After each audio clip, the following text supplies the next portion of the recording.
इरशाद रब्बुल इज़्ज़त थियो, ए ईमान वारो, अगर ईमान इस्लाम कबूल कयो थो त हाणे नेक अमाल बि कयो, नेक अमाल कयो ऐं सचनि सां गॾिजी वञो। मन नेक अमाल करण में पैरवी सचनि जी कयो।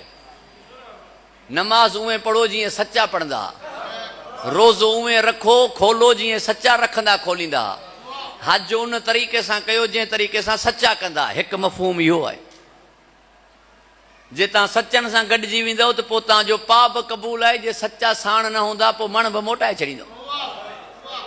हाणे कीअं ख़बर पवे त सच्चा केरु आहिनि?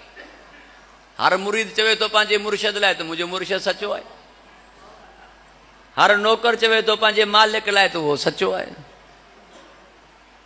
हर बानो चवे थो, हर ग़ुलाम चवे थो पंहिंजे आका लाइ त उहो सचो आहे। पोइ सभु सचा थी विया। जे सचा सभु थी विया त पोइ सभु जन्नती थी विया। पोइ जन्नत में हिकिड़ो फ़िरको छो थो वञे? मुरीद त सभिनीनि जा चवनि था पंहिंजे मुर्शदनि लाइ त असांजा मुर्शद सचा आहिनि। पोइ सचा सभु थी विया त जन्नत में बि सभु वञनि न। जन्नत में हिकु फ़िरको छो थो वञे?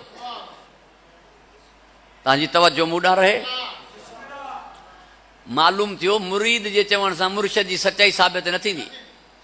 धारियो चवे, गैर चवे, परावा चवनि, दुश्मन चवनि ही सचो आहे, न मञण वारा चवनि ही सचो आहे। जीअं नजरानी मुसलमान न हुआ, आहले नजरान वारा मुसलमान न हुआ, मञण वारा न हुआ, मगर परे खां ॾिसी करे चवण लॻा अहिड़ा चेहरा ॾिसूं पिया चाहिनि त पहाड़ पंहिंजी जॻह तां हटी वञनि, इहे सचा आहिनि, इहे सचा आहिनि। हिकु शइ इहा न, मां दिलि चाहे थी ॻाल्हि खे थोरो वाज़े करे पेश कयां ताकी ॻाल्हि मोहकम ऐं दलील सां तव्हांजी ख़िदमत में पहुचे। जो ईअं थिए जो हण ऐं मुला खे खण। मूं मञो साहबा किराम सचा आहिनि, मूं मञो त साहबा किराम सचा आहिनि। आख़िर नबी ते ईमान आंदनि, कलमो पढ़ियनि, क़यामत जो इक़रार कयनि, तौहीद जो इक़रार कयनि, जन्नत जहन्नम जो इक़रार कयनि। 6 आसमान न ॾिठा आहिनि नबी जे चवण ते हा कयनि, 6 ज़मीनूं न ॾिठियूं आहिनि हेठि।